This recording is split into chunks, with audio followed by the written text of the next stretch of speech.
राज देहे तज सुरगा जावे। सुखी राम ज्ञान बेराग बिन मोख न पहुँचे कोई। तीबर मद बेराग रे हद बेहद का हो। महाराज फरमारे कि 68 तीर्थ नहाए, 68 तीर्थों में स्नान कर लेते हैं, 68 तीर्थों में जाकर दर्शन करके आते हैं, देव दर्शन करके आते हैं और वहाँ पर तीर्थों के अंदर जो स्नान है वो स्नान करके आते हैं और पृथ्वी प्रदक्षिणा देवे, इस प्रकार से पृथ्वी की प्रदक्षिणा भी करते हैं। दर्शन करने के बाद पृथ्वी की प्रदक्षिणा करते हैं दोनों तरफ घूमकर, और कर माला मुख राम, और हाथ में माला लेकर मुख में राम राम का सुमरण करते हैं, माला के द्वारा राम नाम का सुमरण करते हैं। राम नाम ऐसी विधि ले, इस विधि से राम नाम यानी 68 तीर्थों में जाते हैं, तीर्थाटन करते हैं और हाथ में माला लेकर राम नाम का सुमरण भी करते रहते हैं। इस प्रकार से इतना भाव है भक्ति का, इतना भाव है देव दर्शन का, तीर्थों में जाने का, वहाँ पर स्नान ध्यान करने का, और माला के प्रति भी भाव है और राम नाम से मुख से उच्चारण भी कर रहे हैं। जहाँ भक्ति सहित हो राज और देह तज सुरगा जा।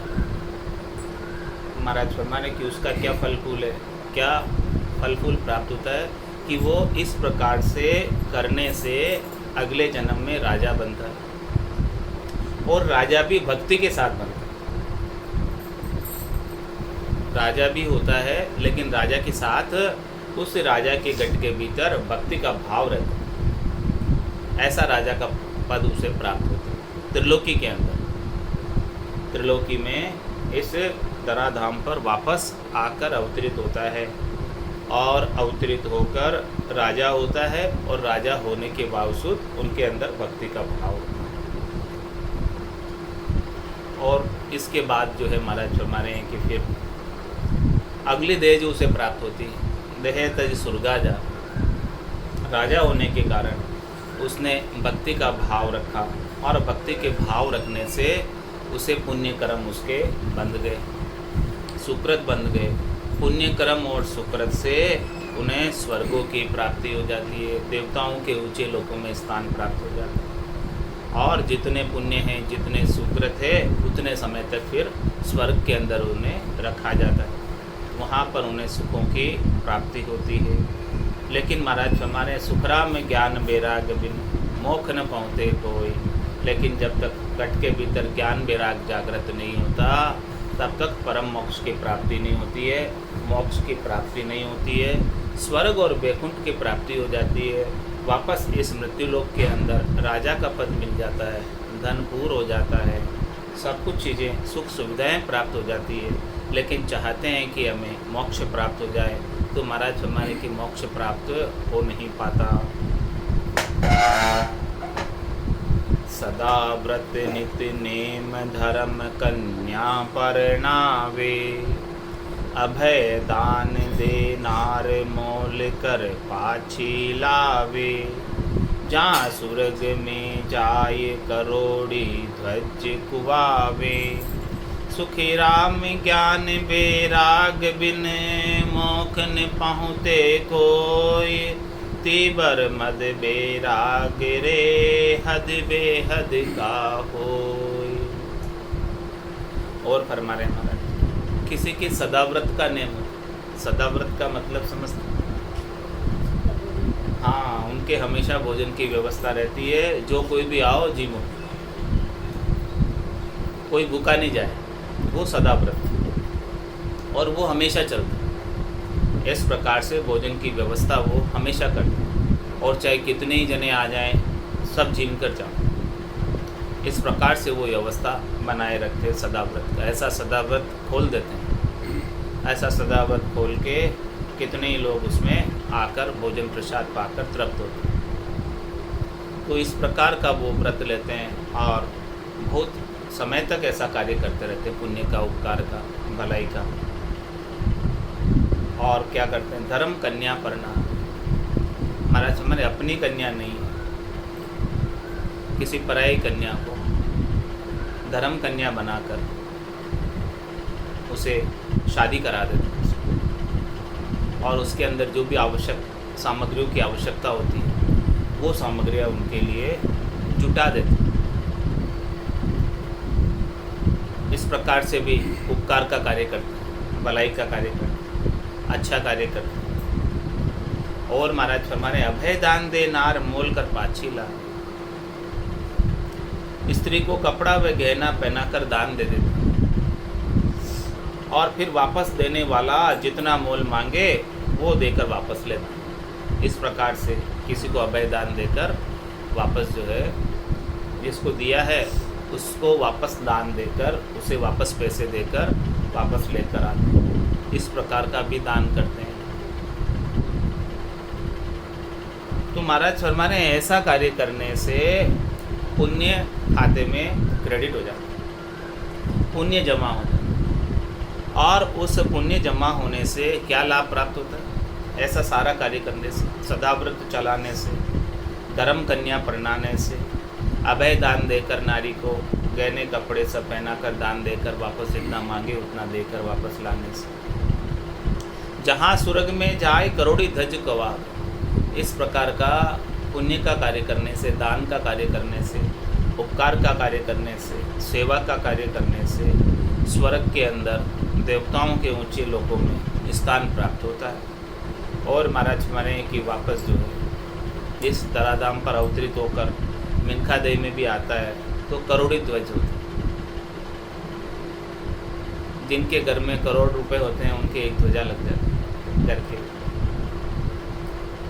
भाई इनके पास ये करोड़पति। इस प्रकार से क्योंकि पिछले जन्म में उन्होंने इतना दान किया था, इतना सदाव्रत खोला था, तो वो सारा पुण्य उनके खाते में इकट्ठा, तो उस सब पुण्य का फल वापस धन के रूप में उन्हें प्राप्त हो जाता है। जो भी दिया हुआ है वो दूर नहीं जाता, दिया दूर नहीं जाता। तो इस प्रकार से उन्होंने सारा जो दान किया है, सारा पुण्य किया, उपकार किया है, वो वापस उन्हें अगले जन्म में प्राप्त हो जाता है। तो वो करोड़ी ध्वज हो जाते हैं, उनके पास करोड़ों की संपत्ति हो जाती है और स्वर्ग में भी स्थान प्राप्त कर लेते हैं। लेकिन महाराज हमारे ऐसा सब कुछ कर लेने के बाद सुखराम ज्ञान बैराग बिन मोक्ष न पाते हो। लेकिन महाराज हमारे ज्ञान बैराग के बिना मोक्ष की प्राप्ति नहीं होती है। जब तक ऐसा ज्ञान बैराग घट के भीतर जागृत नहीं हो जाए तब तक मोक्ष में नहीं जा सकते। सद्गुरु से साधना का भेद लेकर नाम और निज नाम की भक्ति करके परम पद की प्राप्ति कर सकते हैं। इसके बिना तो महाराज फरमाने संभव नहीं।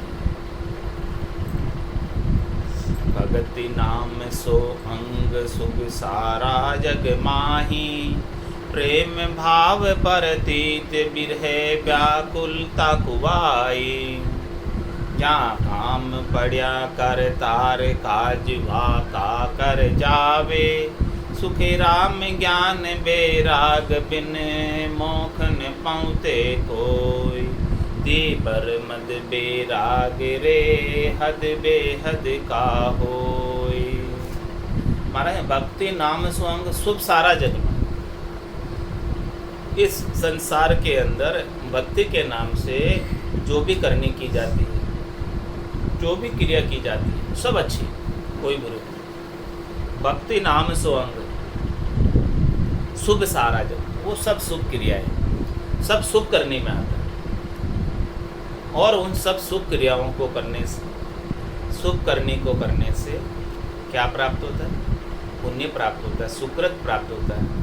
और उसका फल जो है शुभ कर्म कर स्वर्ग आ जावे, स्वर्गों की प्राप्ति होती है। और अशुभ किया 84 और कै सुखराम भक्ति कल केवल परम धाम जन जासी।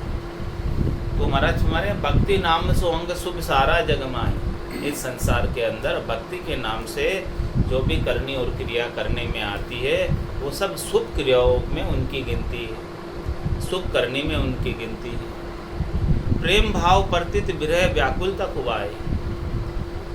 और भक्ति भी जो करते हैं, जो शुभ करने में आती है, बड़े प्रेम के भाव के साथ करते हैं प्रतीति रख कर करते हैं, विश्वास रख कर करते हैं, दृढ़ता रख कर करते हैं, नैचा रख कर करते हैं और बड़ी विरह के साथ, व्याकुलता के साथ, आर्त भाव से, हृदय की पुकार से भक्ति करते हैं। इस प्रकार से सारी शुभ करनी करने से, शुभ कर्म करने से क्या लाभ प्राप्त होता है? जहाँ काम पड़या करतार काज वाका कर जावे। जब जब उन भक्त के ऊपर भीड़ पड़ती है, जब जब उस भक्त को कोई सताता है, जब जब उस भक्त के ऊपर कोई कष्ट आता है, तब वो परमात्मा जिसकी वो भक्ति कर रहे थे वो अवतरित होकर उनका कार्य करके जाते, निमित्त अवतार के रूप में अवतरित होकर आते और ऐसे भक्तों का कार्य कर ऐसा लाभ जो है प्रेम से, भाव से, प्रतीति से, विरह से, व्याकुलता से भक्ति करने में प्राप्त होता है।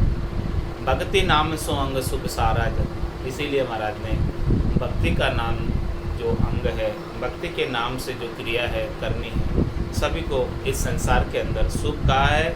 और प्रेम भाव प्रतीति विरह व्याकुलता कुवाई, जहाँ काम पड़या करतार काज वाका कर, उनका कार्य कर कर चले जाते हैं। उसके कार्य करने के लिए ही अवतार धर कर आते हैं और वापस कार्य पूर्ण होने के बाद फिर चले जाते हैं।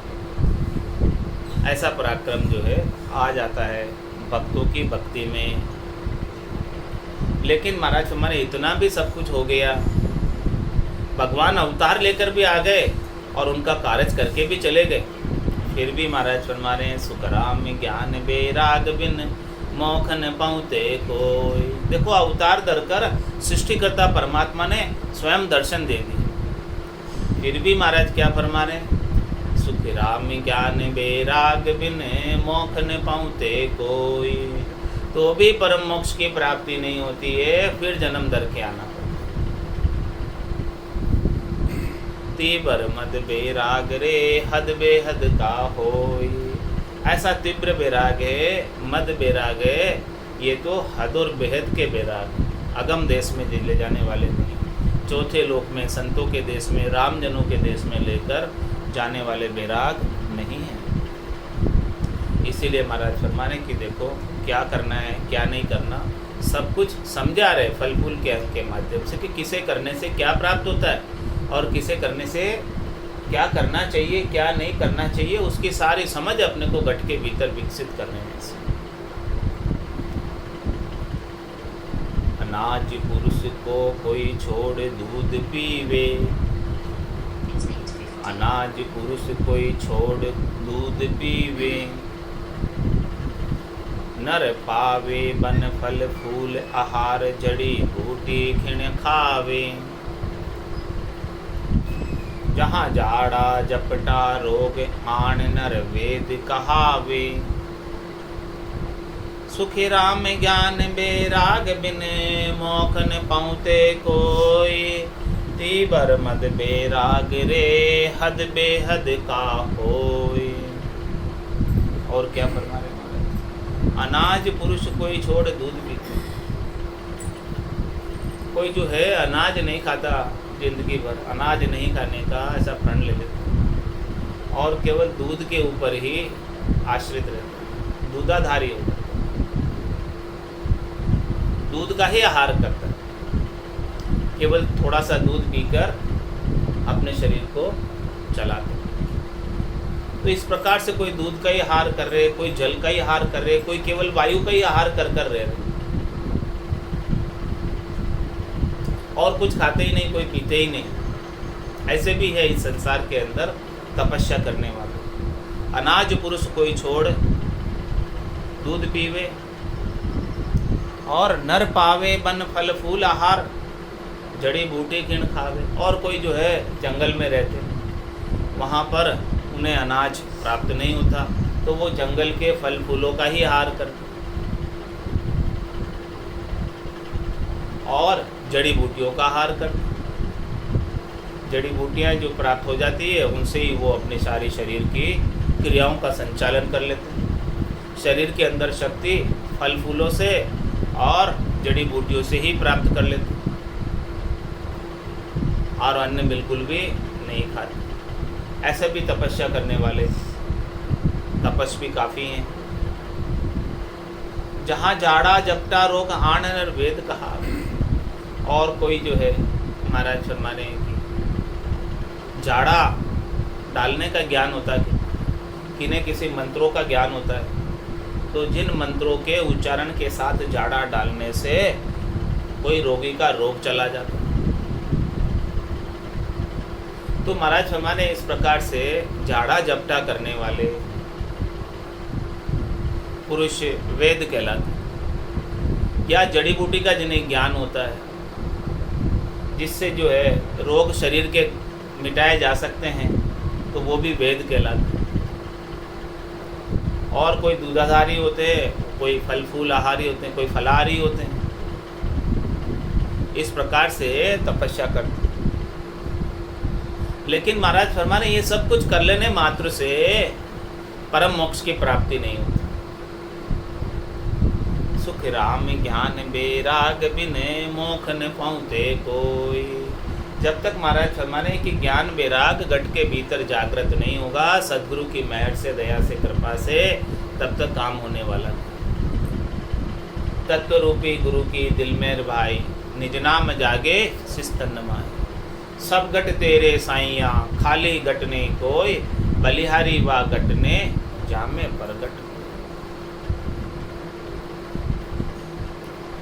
वेद सहित ज्ञान गट आवे, प्रेम भाव नैचो मन पावे। मोक्ष मिलन की यही है उपाय, दूजी नहीं शिष्ट में भाई। ऐसा भेद प्राप्त नहीं हो जावे सातवें सदगुरु से। 6 हदगुरु तक काम बनने वाला नहीं। पिता से, माता से, दाई से, नाई से, ब्राह्मण से और कनफू के गुरु से, ये 6 हदगुरु है। और 7वें सदगुरु है जो केवल्य की भक्ति का भेद देते हैं। 5वां ज्ञान बताते हैं, सूक्ष्म वेद की जानकारी करते हैं, पंचम वेद की जानकारी कराते हैं। जो लभेद भेद से बिल्कुल न्यारा सूक्ष्म वेद का ज्ञान करा। ऐसे सद्गुरु के बिना महाराज फरमाने की मोक्ष संभव नहीं। ऐसे सद्गुरु के ज्ञान के बिना मोक्ष संभव नहीं, परम मोक्ष संभव नहीं। तो इसीलिए महाराज फरमा रहे हैं कुंडलियों के अंदर, पिता स्वरूपी राम है, एक माता स्वरूपी जान। तीजो राम स्वरूप है, धरणी धरे पिछाण। धरणी धरे पिछाण, चतुर चौथो यो होई। सतगुरु समरथ होई, ज्ञान धन देवे सोई। सुख राम किशा सुन ब्रह्म को, ध्यान धरो तुम जोई। ब्रह्म सकल में एक है, राम गटो गट होई। क्या फरमा रहे महाराज? अरे भाई आप कौन से राम जी का ध्यान धरते हो? राम जी में भी फर्क है, भेद है, हर एक चीज में भेद है। भेदा भेद में भेद है, किम दर्शाऊं तो ही। हर चीज में भेद है, हर चीज में रहस्य छिपा हुआ है, बारीकी है। जब तक बारीकी में नहीं उतरोगे, गहराई में नहीं उतरोगे, तब तक कुछ प्राप्त होने वाला नहीं। गोताखोर समुद्र की गहराई में उतरकर ही मोती और हीरे लेकर आ सकते, ऊपर ऊपर तक कोई प्राप्त नहीं कर सकता। तो महाराज फरमाने कि पिता स्वरूपी राम है। एक तो पिता स्वरूपी राम है, ब्रह्म है, जो पिता के समान है, जिससे उत्पत्ति होती है, करता है राम। एक माता स्वरूपी जान, दूसरे राम माता स्वरूपी है जो माया है, जो शरीर है, जो आकार है। और एक आत्मचेतन है, वो पिता स्वरूपी है, ब्रह्म है। दूसरे राम माता स्वरूपी है, जो माया का शरीर होता है, वो राम है, वो भी राम है। और आत्मचेतन है, वो भी राम है। पिता स्वरूपी राम है, एक माता स्वरूपी जान, और तीजो राम स्वरूप है, तीसरा राम जो सब सृष्टि का आधार है, उसको पहचान। ये दृश्य जगत जो है सारा उन्हीं की रचना है। तो एक तो ब्रह्म हो गया पिता स्वरूपी, दूसरा माया हो गया माता स्वरूपी, और तीसरा इन दोनों का माया और ब्रह्म का आधार वो सृष्टिकर्ता परमात्मा, जो धरनी धरे पिछाण, जिसने इस धरनी को धरा हुआ है, जिसके मूल में वो है कर्तापद। धरनी धरे पिछाण, उनकी पहचान करो। और चतुर चौथो यो होई। इसके बाद महाराज माने चतुर है, चौथा है, वो कौन है? जो सत है, जो गुरुपद देश है, जो सबसे न्यारा है, जो अकर्ता है, जो कुछ करता नहीं, कराता नहीं, साक्षी भाव दृष्टा भाव में सबके भीतर रहता है। ये पृथ्वी अनेक बार महाप्रलय में चली गई, ये पृथ्वी अनेक बार रचना में आ गई, लेकिन वो राम जी, चौथे राम जी, अकर्ता राम जी, निरंजन राम जी, निराकार राम जी, अजोनी राम जी, वैसे के वैसे सत है। सो सुंदर है सदा, नाही सो सुंदर नाही, और नाही सो दिसे सदा, है सो दिसे नाही।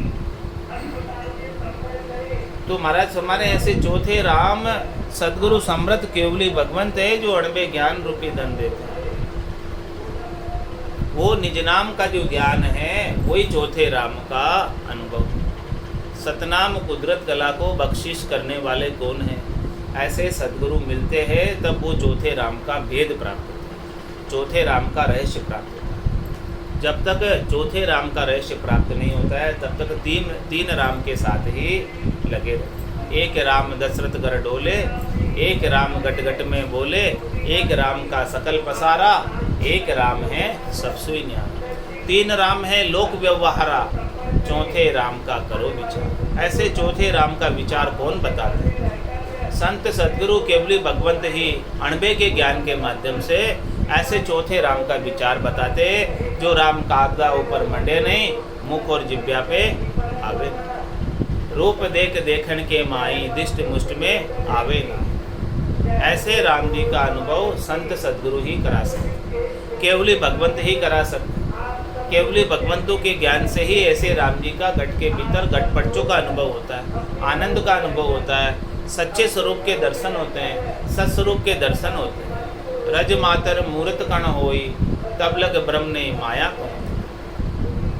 तो महाराज फरमाने पिता स्वरूपी राम है, एक माता स्वरूपी जान, तीजो राम स्वरूप है, धरनी धरे पिछाण, धरनी धरे पिछाण चतुर चौथो यो होई। जो सबके मूल में है, जो सत्य है, जो सबसे ऊपर है, जो समर्थ है, सबल है, ऐसे ही समर्थ राम जी का टेका लेना, शरणा लेना। जो अजोनी है, जो कभी जन्म धर कर आए, जो अजन्मे, जिनका कोई आकार नहीं, निरंजन है, जो निराकार है, आकारी को सेविया गर्भ ताप नहीं जाए, जन सुखिया निराकार रे, छिन में देत मिटा। तो महाराज हमारे ऐसे चौथे राम जी का सुमरण जब तक नहीं करोगे तब तक काम होने वाला नहीं है।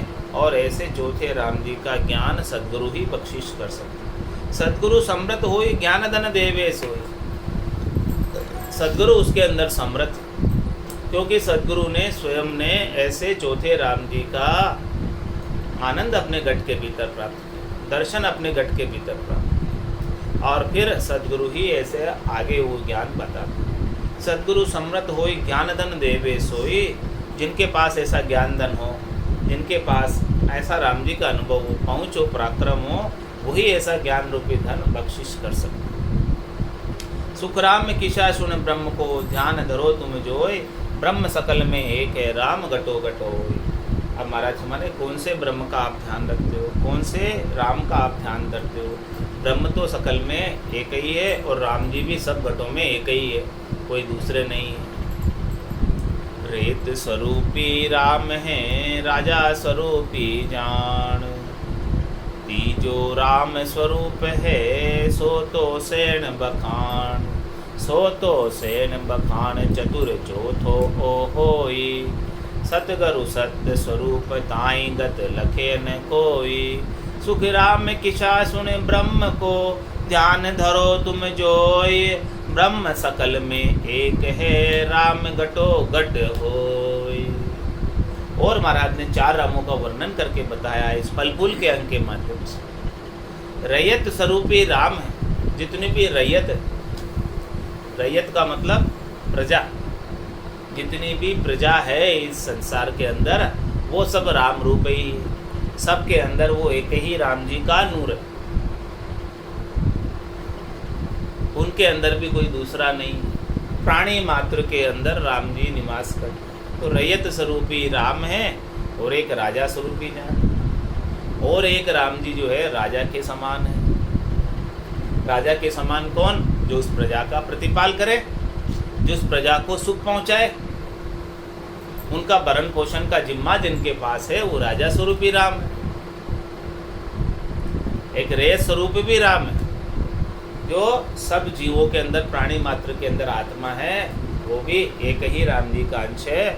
और दूसरा सब इनका पोषण कराने वाले, प्रतिपाल करने वाले, सबको रिजक पहुंचाने वाले, सबको सुख पहुंचाने वाले, ऐसे राजा स्वरूपी भी राम ही। रैयत स्वरूपी राम है, राजा स्वरूपी जान, और तीजो राम स्वरूप है। और तीसरा महाराज फरमाने हैं कि जो है राम स्वरूप यानी आकार है, ये पूरा दृश्य जगत जिसका मांड पसारा है। तीसरा वो भी महाराज फरमाने की राम जी का ही आकार है, राम जी का ही बनाया हुआ, वो सृष्टिकर्ता परमात्मा। रैयत स्वरूपी राम तो सारी प्रजा हो गई, और राजा स्वरूपी जो अवतार धर कर आते हैं वो राजा हो गए। वो सबको सुख पहुंचाने का कार्य करते हैं, प्रतिपाल करने का कार्य करते हैं। भगवान विष्णु भी राजा स्वरूपी राम है। और महाराज हमारे तीजो राम स्वरूप है, और जितना भी आकार है, दृश्य जगत है जो देखने में आ रहा है, वो सबका सकल पसारा किसका है? सृष्टिकर्ता परमात्मा का सकल पसारा है। तो वो राम जो है जितना स्वरूप देखने में आता है वो तीजो राम स्वरूप, वो ये स्वरूप भी सारा राम का ही है। ये विशाल ब्रह्मांड भी वही राम जी का ही निर्मित किया हुआ है। उस विशाल ब्रह्मांड में भी आप राम जी के ही दर्शन करो। सो तो सेण बखान चतुर चौथो यो हो। महाराज में चतुर जो है, चौथा राम जी है, उसका तो केवल सेण मतलब झलक, रहस्य, वेद, केवल एक उनकी झलक देख सकते हैं। और वो झलक कौन दिखलाते हैं? सतगुरु सत्य स्वरूप ताई गत लखे न कोई। सतगुरु ही सत्य स्वरूप की गति को लखाते, उनके शरण को बताते, उनके भेद को बताते। उस सतगुरु के बिना ऐसे सत्स्वरूप राम जी का भेद कोई जान नहीं सकता। ताईगत लखे न कोई, उसकी गति को कोई लख नहीं सकते जब तक सदगुरु उसका शरण नहीं बता, जब तक सदगुरु उनका रहस्य नहीं बता, जब तक सदगुरु उनका ज्ञान का भेद नहीं दे दे उनको प्राप्त करने का। सदगुरु कैसे भेद देते हैं? श्वास उश्वास के बीच है बच्चे सिखावण हार, ऐसा वो सिखावण हार निज नाम सदगुरु आत्मा का श्वास और उश्वास के बीच बसता है। ऐसा भेद सदगुरु देते हैं, केवली भगवान देते हैं, सातवें सदगुरु देते हैं। तो सदगुरु सत्य स्वरूप ताईगत लखे न कोई। महाराज उसकी उनकी गति को कोई लख नहीं सकता बिना सदगुरु के। सत्स्वरूप की गति को सदगुरु ही लखा सकते, सदगुरु के बिना दूसरा उनके भेद को नहीं जान सकता। तो सुखराम किशा सुन ब्रह्म को ध्यान धरो तुम जो। महाराज माने कौन से ब्रह्म का ध्यान करते, कौन से राम का ध्यान धरते हो? जब तक चौथे राम का विचार नहीं करोगे, चौथे राम का ध्यान नहीं करोगे, निरंजन निराकार अजोनि अजन्मे परमात्मा का ध्यान नहीं करोगे, पाप पुण्य भरम कर्म से रहित निज नाम का ध्यान नहीं करोगे, दुनियात्मक शब्द को सुरता के द्वारा जब तक नहीं सुनो, तब तक महाराज हमारे काम बनने वाला। सुखराम किशा सुन ब्रह्म को ध्यान धरो तुम जोय। ब्रह्म सकल में एक है और राम घटो घट हो। बाकी राम जी तो सब घटों में, कौन सा घट राम जी के बिना खाली है? सब घट तेरे साइया खाली घट नहीं कोई, बलियारी व घट ने जामे पर घटो। जिस घट के अंदर चौथे राम जी का आनंद घटपटों के रूप में प्रस्फुरित हो गया, प्रकट हो गया, उसी घट की बलिहारी। ब्रह्मा विष्णु महेश दो रेत स्वरूपी जान, गढ़ भंजन करतार सो राज स्वरूपी बखान। राज स्वरूपी बखान ब्रह्म सू तो सब होई। सुख राम किशा तुम ब्रह्म को ध्यान धरो तुम जोई। ब्रह्म सकल में एक है राम घटो घट होई। अब महाराज ने और खुलासा किया कि रयत स्वरूपी राम कौन, प्रजा स्वरूपी राम कौन है। रयत स्वरूपी राम है ब्रह्मा विष्णु महेश तो रयत स्वरूपी जान। ये सब रयत के समान, रयत यानी प्रजा के समान। इनको सृष्टिकर्ता परमात्मा ने अलग ब्रह्मांड बनाने का औजार दिया, अलग सृष्टि रचना करने का औजार दिया कि आप जाओ अपनी अलग से सृष्टि बसाओ। तो ये सारे जीव जो इन्होंने बनाए हैं वो सब इन्हीं की रचना है, ब्रह्मा विष्णु महादेव और शक्ति की। तो महाराज हमारे ब्रह्मा विष्णु महेश तो रयत स्वरूपी जान और गढ़ भंजन करतार सो राजा स्वरूपी बखान। और इनका जो करतार है सृष्टिकर्ता परमात्मा है, जिसने इनको ऐसा आदेश दिया कि आप अलग से एक ब्रह्मांड, अलग से एक सृष्टि की रचना करो और उनके अंदर जीवों को बसाए रखो। उस सृष्टि का संचालन करते रहो, प्रतिपाल करते रहो और संहार करते रहो। उस सृष्टि का चक्र चलता रहे। वो गढ़ भंजन करतार सो राजा स्वरूपी, उनको आदेश देने वाला ब्रह्मा विष्णु महादेव और शक्ति को आदेश देने वाला कौन है? राजा आदेश देता है और राजा के आदेश से फिर उनके अधीनस्थ कर्मचारी कार्य करते हैं, राजा के लिए कर रहे। तो ब्रह्मा विष्णु महादेव और शक्ति किसके लिए कार्य कर रहे? सृष्टिकर्ता परमात्मा के आदेश की प्रतिपालना कर रहे। उनको आदेश ही ऐसा हुआ है, ब्रह्मा रच्यो गढ़न को, विष्णु करण प्रतिपाल, शिव रच्यो संहार को, इंद्र बरसन मेघ माल, पाप पुण्य का न्याव को, सिरजो है धर्मराज, संत सिरजा सुखराम के जीव उदाहरण। तो राजा का काम क्या है? आदेश देना। और प्रजा का कार्य क्या है? राजा के आदेश का पालना करना, पालना करते हुए सब कार्य करना। इसीलिए महाराज ने ब्रह्मा विष्णु महादेव को रयत स्वरूपी कहा है, क्योंकि वो सृष्टिकर्ता परमात्मा राजा के आदेश के अनुसार सृष्टि की रचना, सृष्टि का प्रतिपाल और सृष्टि का संहार करते हैं। इसीलिए उनको जो आदेश का प्रतिपाल करता है वो सब प्रजा, और जो आदेश देता है वो राजा। तो महाराज ने फरमा रहे ब्रह्मा विष्णु महेश तो रयत स्वरूपी जान और गढ़ भंजन करतार सो राजा स्वरूपी बखान। गढ़ भंजन करतार है सृष्टिकर्ता परमात्मा, जो आदेश देता है वो राजा के समान है। राजा स्वरूपी बखान ब्रह्म सू तो सब होई। ये सब किससे हुए? ब्रह्म से उत्पन्न हुए। इन सब के अंदर ब्रह्म ही है। सुखराम किशा तुम ब्रह्म को ध्यान धरो तुम जो। अब बताओ तुम प्रजा स्वरूपी ब्रह्म का ध्यान धरते हो, यानी ब्रह्मा विष्णु महादेव का ध्यान धरते हो, या सृष्टिकर्ता परमात्मा का ध्यान धरते हो, या सबके अंदर जो ब्रह्म है उसका ध्यान धरते हो, या चौथा सबसे न्यारा है एक करता उसका ध्यान धरते हो? इतना खुलासा करके महाराज पूछ रहे। सकल ब्रह्म सकल में एक है, राम घटो घटो। सब घटों में राम है और ब्रह्म सबके अंदर है। अब आप कौन से ब्रह्म का ध्यान धरते हो? राजा स्वरूपी का धरते हो, प्रजा स्वरूपी का धरते हो, या जिसकी ये सारी सृष्टि विशाल जगत है उसका डरते हो, या इन सब से न्यारा जो है कर्ता परमात्मा है उसका डरते हो? तो महाराज फरमा रहे सोहंग पिता को सुमरता जीव ब्रह्म होई जाए। ओहंकार माँ से बिया कल्ला प्रगटे आय। कल्ला प्रगटे आई ररो सिमरिया सुन भाई। रोम रोम रंकार जगत में परचा पाई। सुखी राम सत्य गुरु से बिया परम मोख मिल जाए। आवागमन नहीं उतरे सुख में रहे समाय। चारों प्रकार के राम का वर्णन कर दिया, और चारों प्रकार के राम जी से सिमरण करने से, किसका सिमरण करने से क्या प्राप्त होता, किसका भजन करने से क्या प्राप्त होता, किसको याद करने से क्या प्राप्त होता, वो सारा फलफूल के अंग के अंदर महाराज ने फरमाया है। क्या फरमाया? सोहंग पिता को सुमरता जीव ब्रह्म हो जाए। महाराज मने कि जो पिता जो राम है ब्रह्म है, सोहंग पिता यानी सोहम का जपा जपा ब्रह्म की बत्ती, और अहंकार माँ सेविया कला प्रगटे है। और कोई अहंकार का जाप करता है यानी आत्मा का नाम का जाप करता है, आत्म चेतन का आत्मा के नाम का जाप करता है तो वो आत्मा के नाम के जाप से उसके अंदर कला प्रकट जाती है, उसकी करामात करतूत प्रकट जाती है, रिद्धाई सिद्धाई प्रकट जाती है, ऐसा पराक्रम उसके अंदर है। तो ये क्या गुण है? माया का गुण। और सोहंग पिता को सुमरता, ये किसका है? पिता का गुण है, ब्रह्म का गुण है, ओणकाल का गुण है। कला प्रगटे आय ररो सिमरिया सुन भाई। और महाराज हमारे ररा का सिमरण करने से, ररंकार का सिमरण करने से क्या प्राप्त होता है? रोम रोम ररंकार जगत में पर्चा पाई। रोम रोम में ररंकार की ध्वनि होने लग जाती है और पर्चे हो जाते हैं, घट के अंदर पर्चे हो जाते हैं और बहिरंग पर्चे भी हो जाते हैं। ररा सिमरिया सु भाई।